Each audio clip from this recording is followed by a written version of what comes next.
I've got something to tell you. I've got something to tell you. I've got something to tell you. I've got something to tell you. That's what it is. I've got something to tell you. The name of our podcast is I've got something to tell you. We're already doing really great. I'm following you. I also am laughing because your laugh makes the thing spike super. I'm not even close to the mic, or I didn't think I was. Maybe I should move it a little bit further. They're gonna be like turning their volume down on their phones. Like every time this bitch laughs. 1 star. Okay, so should we get into what made us want to start the podcast? Yeah. Well, so we always tell each other, I've got something to tell you every time we hang out, except this is more about like spooky stories and true crime. And what makes this a little unique is Colleen loves true crime. I don't listen to any true crime. I love paranormal and ghost stories. Anything spooky and weird. Colleen does not. And in the past I've tried to make her watch things and she won't. So now I get to force you to listen to them. Now she's locked me in a room. So excited about. And yeah, that's kind of how we came up with it. So what got you into true crime? Should we start with that? Yeah, I mean, I didn't really realize I was into true crime until I started listening to My Favorite Murder. And so, like, I would always watch, like, Criminal Minds and, like, Law and Order and, like, all this stuff. And, like, I remember watching a episode, I want to say it was, like, an E! True Hollywood story about BTK. And I was just, like, so fascinated by it. But, like, I didn't realize that this was, like, a thing. Yeah. That, like, you know, people talk about the world this of true crime. And so I randomly came upon My Favorite Murder, and like I remember like texting you and like like people at the time just being like, have you heard this story? Like, this is insane. Like, and they'd be like, yeah, I know all about this. And I'm just like, oh, there are other people out there that are fascinated by this. Like, it's not just me who loves hearing all the details of murder. Obviously, like, yeah, I mean, I know it's not just me, but creepy. I'm yeah. But it just enthralled me because there were so many more stories out there than I even knew about. So, yeah, I mean, I think I remember telling you, and I'm not trying to do any spoilers, but one of my stories is going to be kind of my hometown story, I guess, of... Oh, okay. Yeah. I kind of know where you're going with that. Yeah. Oh my god, my laugh does spike. I know, right? Am I that close? Okay, maybe I should move it a little further away. No, it's just, it's spiking the engagement. Okay. So I watched a little bit of true crime, like, randomly, I feel like those types of, like, the E! Hollywood, but I would never really super got into it, because I feel like it's, like, I mean, it's just, like, real life stuff, like, murders happen all the time. But then ghosts, it's just like, it's unsolved. There's like mystery there. It's creepy. I think that's what kind of like draws me in. And I haven't like always believed in ghosts just because like, I mean, growing up, your parents are like, ghosts aren't real. Yeah. But I've definitely had some They're like liars. creepy, they are liars. I know, I didn't know about we were gonna like tell personal stories, but maybe we can save that for another one since we have actual stories. I can tell personal.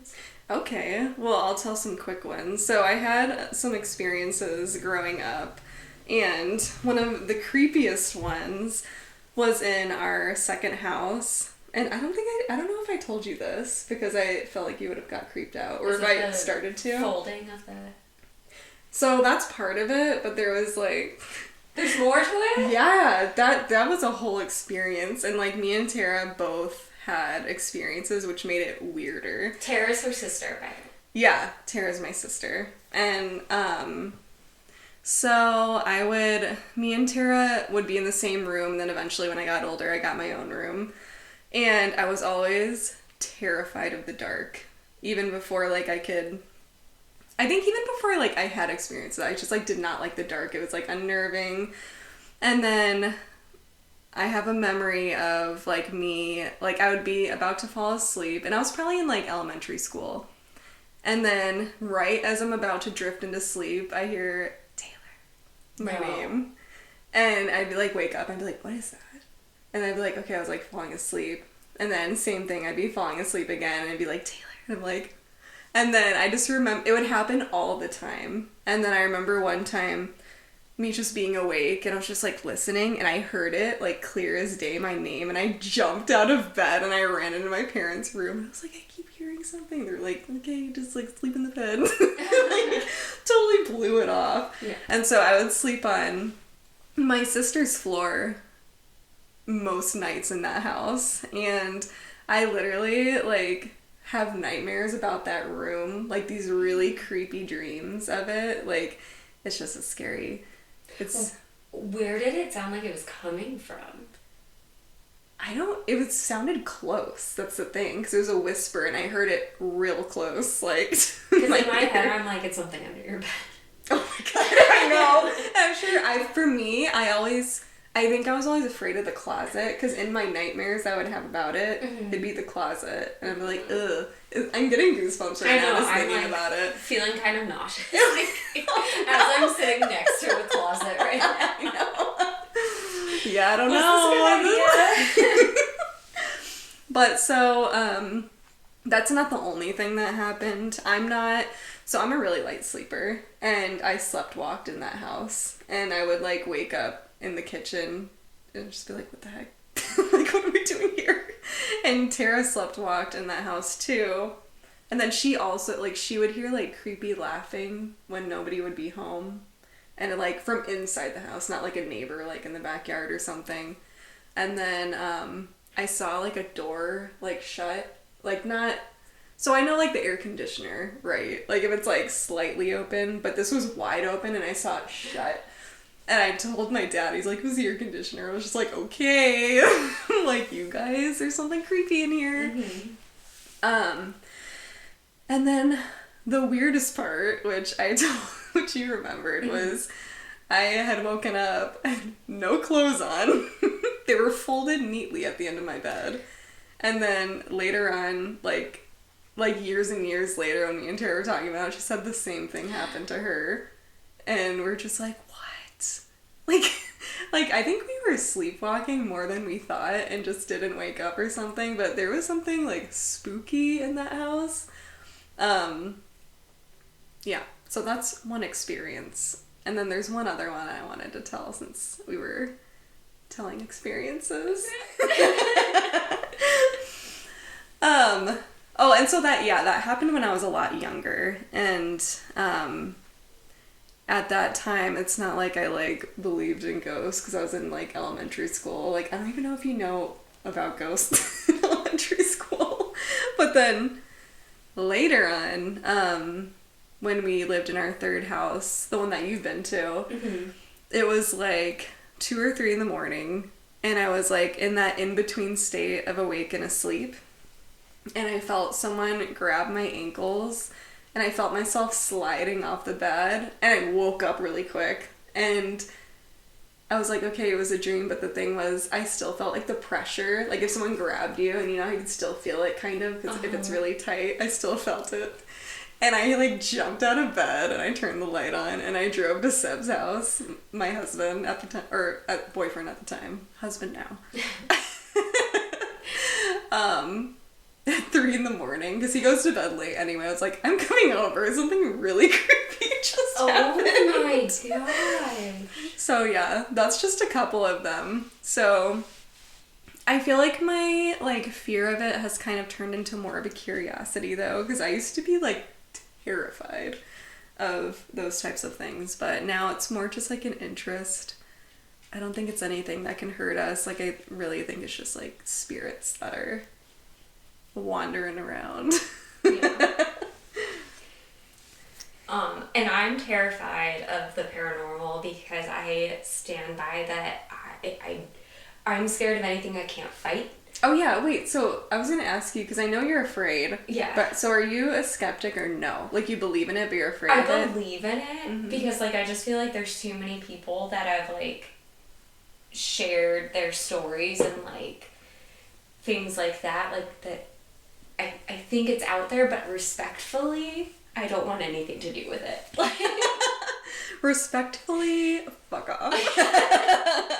Do not haunt me. Like, there have been times where, like, Kyle, my husband, will be out of town, and, like, my dog will get up and just, like, glare at the salt lamp. And I'm just... At the salt lamp. Yeah. And I've heard... Wait, were you the one that told me that spirits attached to salt lamps? Or was it Kyle? I think it was actually Norman. Oh. Unfeatured, but also featured. And...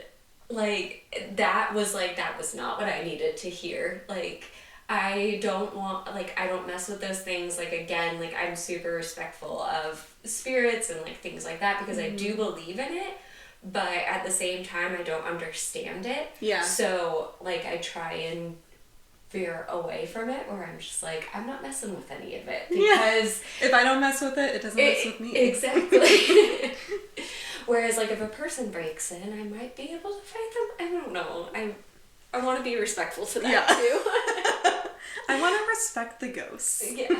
Well, anything else before we... No, I mean, Okay. do you want to tell me your story? I do. Something to tell me? I do. I've got something to tell you. And I thought I wasn't going to say it like that. I was supposed to be like, I've got something to tell you. Yeah.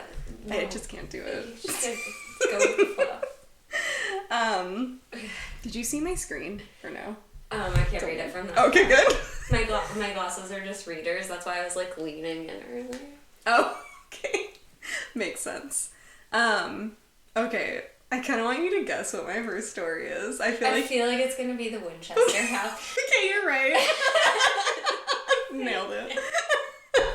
So, I've actually been to the Winchester House when I was, like, 17 years old. We were on vacation, like, family vacation in San Francisco. And we decided to take a trip there, and my mom was like, do you guys want to go to this house? And I was just like, sure. Like, we're just going wherever they wanted to go. And keep in mind, at the time, I'm 17. I also have ADD. So there's these paragraphs on the wall everywhere. I'm not reading those. I'm just walking around. Like, I don't have the patience to read those. And then there's a tour guide speaking. Like, I'm not listening. Because, like, I'm too, like... I don't know, if you have ADD, you know. It's just, like, reading something, it's just like, no, I'm good. And someone, like, speaking about history, I'm just like, okay, like, I'm just gonna walk around this house. So, the funny thing is, I didn't know it was, like, one of the most haunted places in America, and... I told you. I know! I mean, now I know, but... At the time, I was just like, this museum or something. I don't get it. So, anyway, getting into the story. So, like I said, we were in San Francisco, but this is actually in San Jose, California. I think it was like an hour from San Francisco. And it's this huge mansion, like gigantic. I'll get into the square footage later. That won't mean anything to me. It really doesn't mean anything to me either. I can't really imagine square footage. But anyway, so this story starts with Sarah Lockwood, who married William Winchester. And he was the heir to the Winchester Repeating Arms Company, which is a Winchester rifle. And they called it a gun that won the West. I don't know why that's in quotations. But, so Sarah's life was anything but charmed. In 1866, she lost her infant daughter, Annie, due to a mysterious illness. I feel like most people in that time, like, it's some kind of illness. And years later, William passed from tuberculosis, and leaving Sarah a widow, grieving, and super rich. And Sick. yeah. So the riches that came with the Winchester fortune felt tainted, burdened by the details of those... Oh, the details. The deaths. Oh my god. I think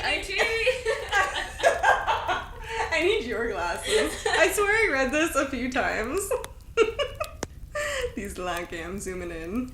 Okay, hopefully after this it goes smoothly. You're doing great, honey. I have chills already. Okay, you should.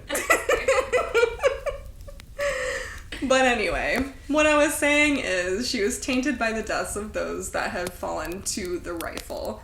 And that's kind of where the story goes, is like the soul, she thinks the souls, the people that were killed by the rifle, like this is her karma. And yeah, so after her husband died and her daughter died, she sought solace in spiritualism, which got pretty popular in the 19th century. And a medium reportedly told her that the Winchester family was cursed by spirits of those killed by the rifle. So she was told by a medium, and I don't know if, like, who knows, like, she might have been in kind of a spiral and not a good place, and she's like, oh my god, and she, like, took it for real, but, yeah. So, in 1884, Sarah purchased an unfinished farmhouse in San Jose and began what would become 38 years of nonstop construction. Workers toiled around the clock, guided by the whims of their reclusive employer, and Sarah believed that as long as the house continued to grow, the spirits would be pacified and she could escape their wrath. But her construction plans defied logic and convention. There were staircases that spiraled into ceilings, secret passageways, and doors that opened to sheer drops outside. I think there was even one that dropped, like, into the kitchen sink or something like that. That's not even the worst one. Like, some just, like, dropped outside. And so she would communicate with spirits to receive, like, these blueprints. Like, so she was getting messages from them on ways to build. And so, yeah, that's why she wouldn't stop building. So by the time of her death in 1922, the house had grown 24,000 square feet with 160 rooms, 10,000 windows. Yeah, it was pretty big. So I want to talk about Do you? the hauntings. No. It is a creepy place, and I mean, since when I went there, I wasn't really like, I didn't know it was haunted. I feel like it was spooky, I think just because it was just like the way it was laid out, like these spiral staircases that went to nowhere, like the doors that went to nowhere. It was just like none of it made sense. So it already had that kind of like unnerving feeling, even if you don't know anything about that. Mm-hmm. So a lot of people report hearing the sounds of footsteps echoing through the hallways, doors creaking open or slamming shut of their own accord, and shadowy figures glimpsed in mirrors or out of the corner of an eye. And one of the most famous ghosts is said to be Sarah herself, and some claim to see her wandering the halls, wearing her signature black mourning dress, inspecting the house she once poured her soul into. Others report encounters with spectral workers hammering and sawing as if still following Sarah's orders. The house's stairway to nowhere is particularly unsettling. Legends suggest it was designed to confuse spirits, trapping them in endless loop. Visitors often report a sense of unease or disorientation as they ascend the explicable staircase as if unseen eyes were watching them. I feel like I read somewhere else that she was building certain ways to confuse the spirits. Mm-hmm. And it might have been the seance room, but I'll get to that. Yeah, she has a seance room. Oh, yeah. Okay, so the seance room. So the seance room door locks from the inside. And some... Very creepy. And in that room, people feel like they see flickering lights, like the light turning on and off, late at night. So the seance room is... It's small and hidden deep within the mansion. I don't remember exactly. I remember seeing it in person, but I don't remember exactly where it was because, I mean, it's a maze in there.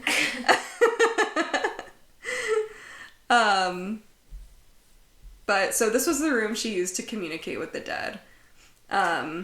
Also known as the blue room. And so that's where she sought guidance and supposedly got those blueprints. Wait, you said it was the blue room? It's not also known as the blue room. So I don't know why. room. Oh! They just left out one little print. It's actually the blue room. I like the seance room better. I don't. The blue room sounds fun. We blew da-doo-dee-da-doo-da. The spirits are like getting down with it. They're like, okay. Sorry. I'm so uncomfortable. I know. So another creepy thing about the seance room is so it has one entrance, but it also has 3 exits. Don't love that. I know. It's like it doesn't really say. Oh wait, okay. So this is one of the exits in the seance room is one of the ones that falls down to the kitchen sink. Why? I don't know. So yeah, so this, oh, okay. Sorry, a little scattered. But, so the seance room is the one that she built that way so she can confuse the spirits. And so they wouldn't be able to, like, find their way out or locate Sarah. Yeah, so the walls of the seance room were constructed with secret compartments, and it's rumored that she used those compartments in there to store the blueprints, messages, and other spiritual instructions given to her by the ghosts. And there's a single hook that hangs in the center of the ceiling, and that's sought, like, they think it's for, like, the oil lamp that she used for rituals. Obviously. Yeah. Obviously you need that.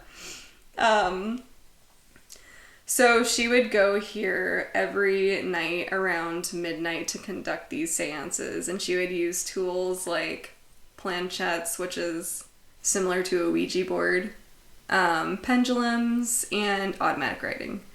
And she would attempt to make contact with the spirits for guidance. And her rituals were very secret. She, like, didn't like to be interrupted while she was in there, and it was off limits to everyone except for her. So, paranormal activity in the seance room, because I think they said this was one of the most active areas, which kind of makes sense if she's, like, summoning spirits. I didn't know we were gonna.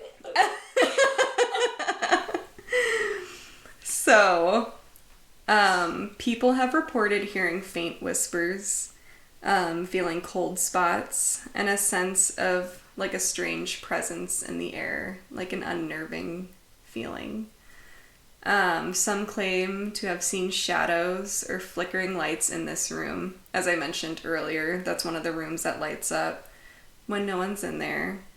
The door that locks from the inside has been known to swing shut unexpectedly, trapping those inside.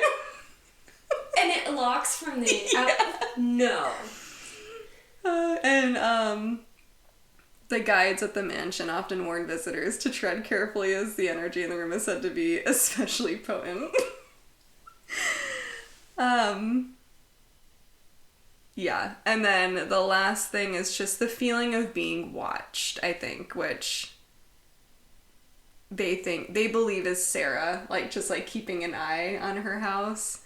And I feel like I know that feeling. Like, you know, ever had that feeling where you're somewhere, like, I feel like someone's watching me? Yeah. It's, like, creepy. Yeah, there's probably, like, a million ghosts that you can't see, and they're like, there's probably not what are you a up million. to? There's probably not a million. Maybe not a million, but there's some creeping around. And yeah, that is the Winchester Mystery House. And that was my first story, so do not judge me. A little scattered. No, it was so good. Okay. I'm taking a deep breath. I'm, like, literally sweating. My pits are a little sweaty. Let's air them out. Air it out. Oh, that gives me such bad anxiety. Like, it's just crazy that she lived her whole life literally just building and thinking she couldn't stop until, like, she died, basically. Yeah. Like, that's crazy. And it's not like she created the rifle. Yeah. Like her husband did. Oh.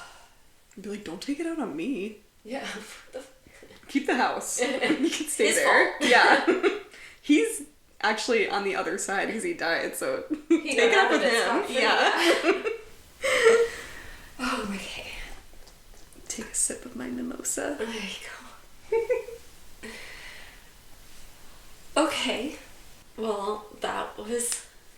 I'm gonna have nightmares tonight. The seance room got me. The seance freaks me out. I can't wait till you hear the next one I tell. And that's on our next one, but there's so many good things in it. I'm not gonna spoil it. But... Okay. Well, I'm gonna start with one. Sorry, I'm also composing myself. Because my heart is really pounding. One, from being nervous to, like, share a story. But also from Tayler's story. So, I mentioned earlier that there's a hometown one that I want to talk about, but I'm going to start with a survivor story. Ooh, okay. And so, this is the story of Mary Vincent and Lawrence Singleton, and getting into kind of like the question that Tayler asked me at the beginning is just like what got me into true crime. Hearing this story on a podcast it is one of the most insane stories I've ever heard. It's also graphic, so trigger warning for anybody out there for any sort of sexual assault or anything like that. I just want to note that. But this woman is beautiful and her story is unbelievable. Okay, so I've got something to tell you is the story of Mary Vincent and Lawrence Singleton. This is a survivor story, so I want to note that for everybody that... Yay. Well, it's going to be really rough through it.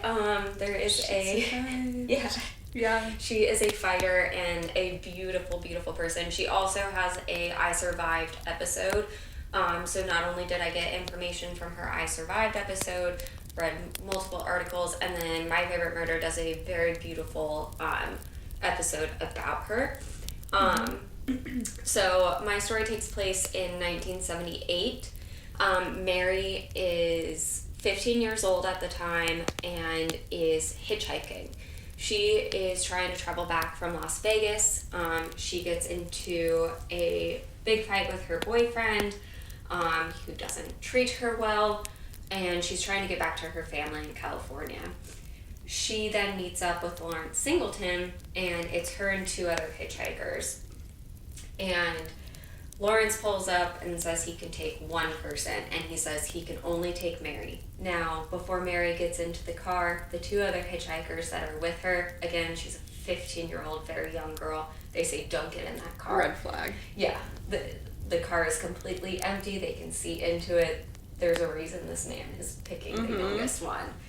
So, as Mary gets into the car, she's exhausted. She just wants to get home. She falls asleep. When she wakes up, she's realized that they are heading the wrong direction to get back to where she lives in California, and that they've actually headed the exact opposite direction. Her instincts kick in, and she starts questioning Lawrence, saying, where are we going? He says, I made a mistake. I'm a simple man. Like, I made a simple mistake. I must have taken a wrong turn somewhere. You say he's a simple man? He's a simple man. I'd be like, okay. Standard man. Not a simple man, I make mistakes. And so Mary, again, red flags going off. He pulls over and says, hey, I'm going to pull over and relieve myself. And so when he pulls over, she looks down at her shoes, and she sees that one of her shoes are untied. She said, in her mind, she goes, well, if I need to run or fight, I need to tie my shoe. So she gets out of the car as well, bends down to tie her shoe, blacks out. Oh no. He hit her over the head with a sledgehammer. Oh my god. So she is in an unknown spot with this man that she does not know, and now she's been hit over the head with a sledgehammer. Jeez. When she wakes up, he starts assaulting her. He assaults her for hours on end throughout the night, and she is just begging, just let me free. Just let me free. Let me go. Finally, at some point in the morning, he stops. And then he pulls her out of the car and says, "You just want to be let free?" He takes out a hatchet and chops off one of her arms. Oh my god. She goes into full shock. She starts fighting back and flailing at him. As she grabs him, she starts falling backwards, and she doesn't understand why she's falling backwards. He has chopped off now her second arm. Oh my gosh. So she's laying on the ground trying to understand what's going on. She looks up. Her arm is still attached to him because it's still gripped. Oh my god. So he's going like this, trying to get her arm off of him. Like her body's still like reacting even though it's like not like part of her anymore. That's crazy. So this man has now assaulted her for hours on end and now chopped off both of her arms. While she's still trying to comprehend what's going on, he picks her up and throws her off a cliff. Oh my God. And I suck because I don't have the exact height of the cliff. It's okay. A cliff sounds high. A cliff is pretty high. Just in like general, cliffs are pretty high. Yeah. Oh my God. But also respectfully, because of what this woman went through, we'll try and find the height of the cliff because of what continues to happen next. Mm-hmm.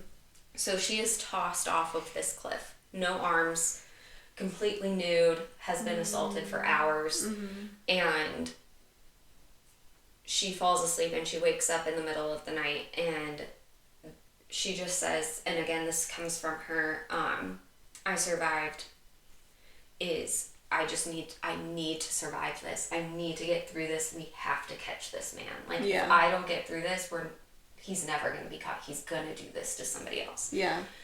So what she does is she then digs both of her amputated arms into the mud in order to stop the bleeding and climbs up the cliff. Dang. This takes her all night, all day, and she gets up. She's a badass. She's unbelievable. Like, she is unbelievably strong. So she tries to triage her arms. She gets to the top of the cliff. Now again, she's had no food, no water, none of this has been through an entire experience. And all she has at this point is the night. And she can hear the I-5. So she just starts following the sound of the cars. Oh, okay. The I-5's a freeway? Mm-hmm. Okay. And so she starts following the sound of the cars. The woman is, again, completely nude, walking down the street with no arms, trying to flag down cars. Mm-hmm. So one car stopped and immediately took off. I mean, it would... Like, it's not funny, but it's just funny, like, you saw that while you were... And she admits, she's like, so these two men stop, and they're in a convertible, and they stop, and they just immediately take off. And when she's asked about, like, what she feels about those men, she says the same thing. Like, I look like something out of a horror movie. Yeah. Like, I don't blame them. And, again, just... Especially, I don't know if it was at night either, or super early in the morning, because I could see myself being like, oh my God. Yeah. Like... So, finally, another car stops, and it's this married couple that took they're on their honeymoon. They take this wrong turn off the road, and they stumble upon Mary. Mm-hmm. And they immediately put her in the car, and she's so exhausted, she just falls asleep or lays down in the back. Yeah. And she's like, I could hear the tires screeching. They were just driving so fast to get her help. Yeah. So Mary gets to the hospital thanks to these two angels, and she gives such a description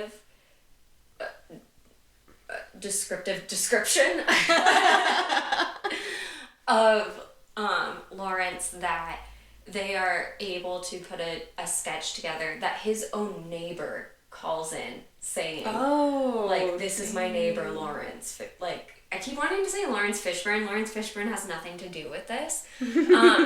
Lawrence Singleton is my neighbor, and he is the man that, like, did this to this girl. I feel like there's, like, a lot of events where it was, like, meant to happen, like the couple on the honeymoon, wrong turn, got her to the hospital, and then, like, the fight she had in her to just get out of that situation, like, to climb. Like, who would be able to do that? Who would be after able to going through all of that, losing your arms?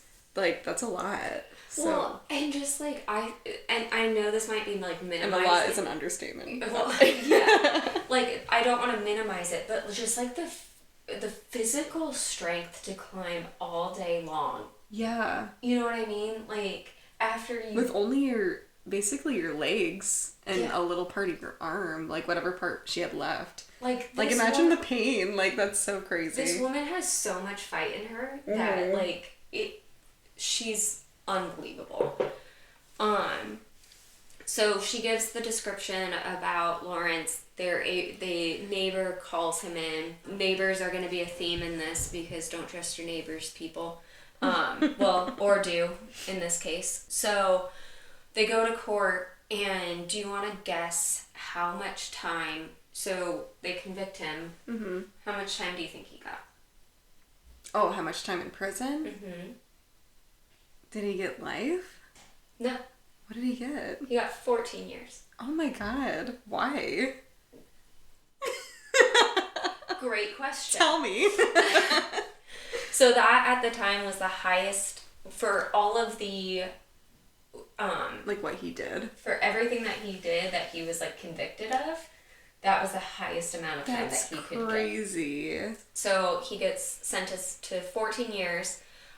Mary was awarded a civil judgment of $2.5 million. Wow. Guess how much she got of that? I don't know. None. Because he was broke and didn't have any money. So... Oh, like it was being taken from him. Mm-hmm. Oh, that's so lame. So he gets convicted of 14 years for what is a horrific crime. And then yeah, because it's like he meant to kill her. So it's like he should have been convicted for murder. But he didn't. Yeah. So. It was also in the 70s. So it's a little different. You said 70s, right? Mm-hmm. 1978, Tayler. It's in the notes. 1978. I'm just kidding. I wouldn't have remembered if it was. Sorry, that was very aggressive. Relax over there. So, on top of that, during the court case, when he's sentenced, Mary walks past him and he whispers to her, "If it's the last thing I'll do, I'll finish you." Ugh. And so he's out now. Is he still alive? I'm not. Oh, are you? Oh, you're not done. Okay. I'm like, is he still, like, walking around? You're like, where can I find this guy? Where is he? Okay, so after he's sentenced, guess how many years he actually serves? So if it was 14, he could have got, like, parole or something. Maybe, like, 5, 10? He serves 8 years and is released on parole for good behavior. Oh my god, good behavior. Like, what does that look like for him? He didn't rape and cut people's arms off? Oh my god. Sorry, that was...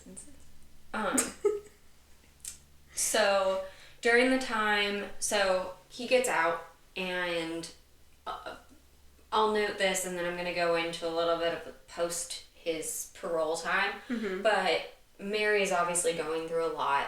She actually hires her own friend to act as her bodyguard. Which to me is like one. I feel like that'd be me and you. Yeah, but like bodyguards. They don't do anything for this girl. Like, yeah, she's not protected at all. Yeah. Okay, so Singleton only served 8 years of the 14-year sentence due to good behavior. First, they try to parole him in California, which where the attack took place. The mayor at the time actually speaks out saying absolutely not, that he's not allowed to live in any area of California because of the horrific crime that he's done. Yeah. So he also has family in Florida. They try and send him that way, but then protests break out from the community due to the brutality of the case and the super short sentence he faced. So basically Florida said, go fuck yourself, and they sent him back to California. He then he then gets sent to, I don't know California well, but I know he gets sent to Contra Costa County. They ban him from being placed anywhere within their county. Don't blame him. Yeah. So now he's sent to San Francisco and they ban him. So then they send him to another city in California. These are my notes, people, is just another city. Again, details, but just know this guy's a scumbag and everybody in California hated him. So they send him to another city in California, and then it gets out to the press where he's staying. So hundreds of protesters show up to the hotel that he's staying at, and he gets bumped from there too. Now they send him to El Cerrito, and word of mouth gets out to people, and they start protesting. So basically this keeps happening time and time again. Like, they keep just sending him somewhere, and people find out that he's there, and they don't want that scum in their city. So then they finally, the governor says Singleton said, the governor of who? Not a great quote, Colleen. So finally, the governor of somewhere. Well, I guess. Just say the governor. The governor. The governor. The governor. So finally they say that Singleton can live on the grounds of San Quentin, and they just give him a trailer. So he lives on the grounds of San Quentin for a year during his parole period, after which, so he's just living in a trailer. He's lucky he didn't get a tent instead of a trailer. He's lucky he got a freaking trailer. That's what I'm saying. Yeah. Could've got a tent. You could have got a sleeping bag. You could have got nothing. That's true. Could have been homeless. Unhomed. So he lives in his trailer for a year during his parole period. And now it's 1997. And again, this is where I come back, where I don't want to say don't trust your neighbors. Trust your neighbors. Your neighbors should always, like, have your back. But, like, maybe be wary. Well, if you're doing this shit, absolutely trust your neighbors. Because listen to this. In 1997, remember his neighbor called? Yeah. His neighbor calls again. Uh-huh. Because she sees Singleton attacking a woman in his home. The same neighbor called. I don't think it was the same neighbor. Oh, it's just another neighbor. It's just wait, because he's in a trailer now. No, now he's back in Florida. But he's in a trailer, right? No, that was just during parole. Oh, Once his parole was ended, he could go back. Okay, but still a new neighbor. Not the same. New neighbor. Dang, okay. I'm not a very good storyteller. Maybe this was a bad idea. No, this is a good one. Okay, so 1997, his neighbor calls the cops because they see Singleton attacking a woman in his home. New neighbor, new home in Florida. Okay. And so cops show up. He answers the door with his shirt open, covered in blood. Oh my God. He has stabbed a single mother of 3, Roxanne Hines, 12 times in the face and chest. Oh my God. Okay, so beyond everything else that this guy has done, he is fucked up because he messed with Mary Vincent. And she is a badass. She flies to Florida to speak at his trial. Oh, amazing. And she tells her whole story, like the trauma that she's had to overcome just living her day-to-day life. Yeah. And so because he's in Florida, good old Florida, death sentence. Oh, thank God. So he gets sentenced to death, much to do with Mary's testimony. However, this happened in 1998. He dies in 2001 from cancer while on death row. I mean, I'll take it. He still died. And he might have had to suffer a little bit, so. Perfect.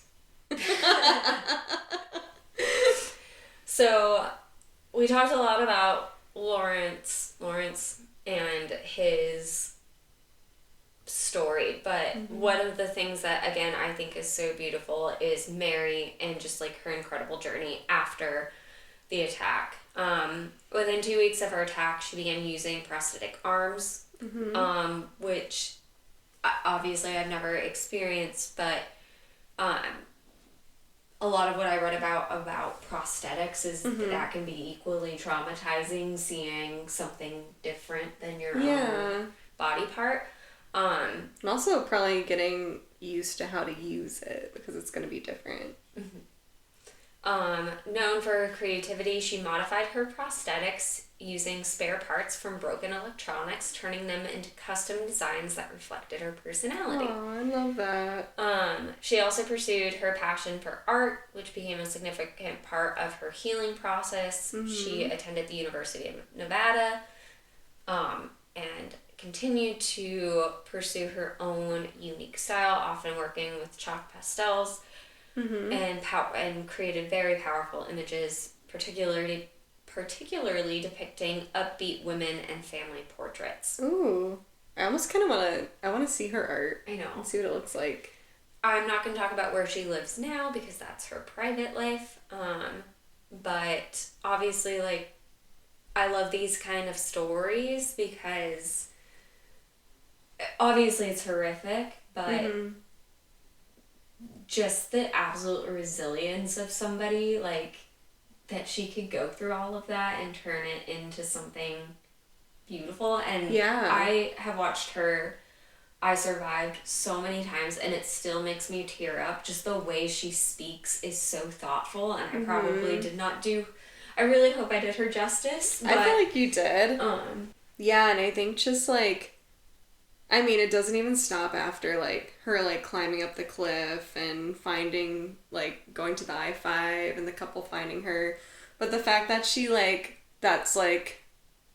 I don't want to say anything in the past, because obviously that's going to stay with you forever, but, like, she flies to Florida for that other trial just to be like, no, like, I'm going to make sure he, like, that's amazing. Because that's probably re-traumatizing, like, having to see him in trial, and well, and especially with him saying what he said, for her to show up, oh, like, I'll finish you. And like, they really did her dirty in the sense of, like, okay, well, we're gonna give you $2.5 million. Actually, you're not gonna get anything out of this. We're not gonna give you any protection, and he's gonna get a shorter sentence than what we, like, originally so he could literally, like, she has no protection. He's out in 14 years. He can come right back for her. Yeah. That's messed up. Yeah. That's a crazy story, though. That was a good one. Thanks. I feel like I was all over the place. It's our first time. Yours was so organized, though. I felt like mine was really organized, and then when I started reading it, I was just like, I thought you were gonna say I felt like mine was really organized and yours wasn't. No, I felt like yours was definitely more organized than mine. On the next one, I'll try to, but I also feel like I don't go exactly by it, and maybe I should, because I wrote it how I should, you know what I mean? So, I don't know. I get excited, and then I remember things from when I was there, and I'm like, oh, bring this up too. But, yeah. But anyway, our first episode, I thought I went okay. We'll see. She literally just shrugged it. Okay. Alright. Maybe Norman could, like, make it sound really good. Norman. Can you organize our stories? I know. Just cut out anything weird. Cut out any weird, any empty, I don't know, where nobody's talking. If I said anything stupid, just cut that out. Actually, just cut this out. Don't cut this out. But anyway, I hope everyone enjoyed our stories. And yeah, thanks for listening. And tell us if you have something to tell us. Yeah. Oh, like email us? I don't know. We need to make an email because I want, like, if people have stories to tell, I want them to email them to us. Okay. Okay.